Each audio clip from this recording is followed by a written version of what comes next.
उत्तर प्रदेश विधानसभा चुनाव, जिसके अंदर अभी लगातार पार्टियों में सरगर्मियां तेज बनी हुई हैं, लेकिन चुनाव अब तेजी पर देखने को मिल रहा है। एक तरफ भाजपा, एक तरफ कांग्रेस, एक तरफ सपा तो एक तरफ बसपा। इन सभी ने अपने अपने चुनाव के लिए अपनी पार्टियों के अंदर उम्मीदवार उतार दिए हैं और उम्मीदवार उतारने के साथ में जीत की तरफ बढ़ती हुई नजर आ रही है। लेकिन आप सभी को इसी बीच मैं बताने वाला हूं कि आखिरकार उत्तर प्रदेश विधानसभा चुनाव किस तरह से लड़ा जाएगा, किस तरह से इसमें फोकस देखने को मिल सकता है। तो सबसे पहले बातचीत करेंगे तो आप सभी को बता दूं कि उत्तर प्रदेश के अंदर लगभग 27% लोग ऐसे हैं जो यूथ हैं और यही सरकार को बनवाने में सबसे ज्यादा सहायता प्रदान करते हैं। यानी कि 18 साल से लेकर के 30 साल तक के लोग ऐसे हैं जो 27% तक उत्तर प्रदेश के अंदर मौजूद हैं और यही सरकार बनाने के लिए सबसे ज्यादा अहम कड़ी इन चारों पार्टियों की नजर आती है। पार्टियों की तो नजर आती है, लेकिन पिछले 4 साल की मैं बातचीत करने वाला हूं कि 4 बार जो चुनाव भी हुए हैं उसके अंतर्गत इन युवाओं के ऊपर फोकस किया गया, लेकिन युवाओं को खुश नहीं किया गया। इसी वजह से सरकार रिपीट नहीं हो पाई है।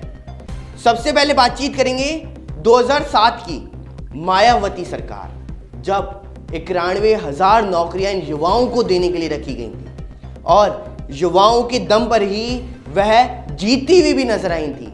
लेकिन क्या हुआ, 91,000 नौकरियां नहीं दी गई, सरकारी नौकरियां नहीं दी गई और इसी के चलते हुए वह अगली बार चुनाव से बाहर हो गई और उनकी करारी हार देखने को मिली।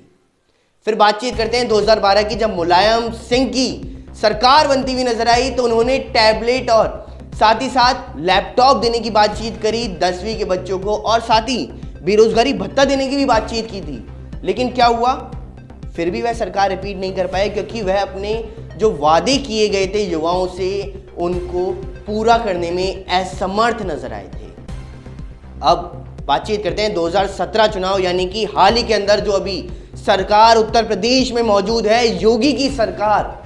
उन्होंने चुनाव के अंदर 403 सीटों में से 312 सीटें जीती और 312 सीटें जीतने के साथ ही वह अपनी सरकार बनाने में पूर्ण बहुमत के साथ में कामयाब रही थी। योगी की भाजपा सरकार जो उत्तर प्रदेश में अपनी सरकार तो बना ली, वादे इन्होंने भी किए और इनको समझ में आ गया कि युवाओं को अगर अपनी तरफ कर लिया जाए तो यानी कि 18 से 30 साल तक के जो युवा हैं 27%, इनको अगर अपन अपने पास में रख लें तो हम सरकार बना सकते हैं। और इन्होंने वादे भी किए, वादे करने के साथ में युवाओं को नौकरियां भी दी, नौकरियां देने के साथ ही युवाओं की मुद्दों को भी उठाया। लेकिन ये साल यानी कि 2022 जब अभी शुरू हुआ है, तभी हाल ही के अंदर मौजूद जो यूपी सरकार यानी कि योगी की सरकार है, उनके खिलाफ में एक आवाज उठती हुई नजर आई थी।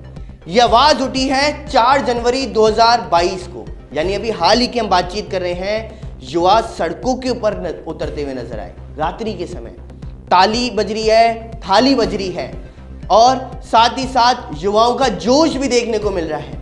लेकिन यह लॉकडाउन वाला सीन नहीं है, यह युवाओं की मांगे हैं और उन मांगों को लेकर के युवा नाराज भी हैं। तो क्या इस बार ये जो अलग अलग पार्टियां हैं यह युवाओं की ओर ज्यादा ध्यान देती हैं या फिर वादे करके युवाओं को एक बार फिर से नाराज करेंगी? क्योंकि अलग अलग पार्टियों की हमने आप सभी को सारी चीजें बता दी हैं कि किस प्रकार से उन्होंने युवाओं को नाराज किया है और युवाओं को नाराज करने के साथ ही वह अगली बार अपनी सरकार बनाने में नाकाम भी रही हैं।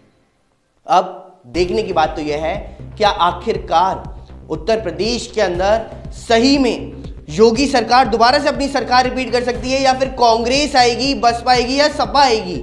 यह तो आने वाला वक्त ही बता पाएगा और यह आने वाले वक्त के युवा ही निर्धारित करेंगे कि आखिरकार किसकी सरकार उत्तर प्रदेश के अंदर बनती हुई नजर आएगी। तो फिलहाल इस रिपोर्ट के अंदर तो इतना ही। बने रहिए न्यूज़ 19 के साथ। नमस्कार।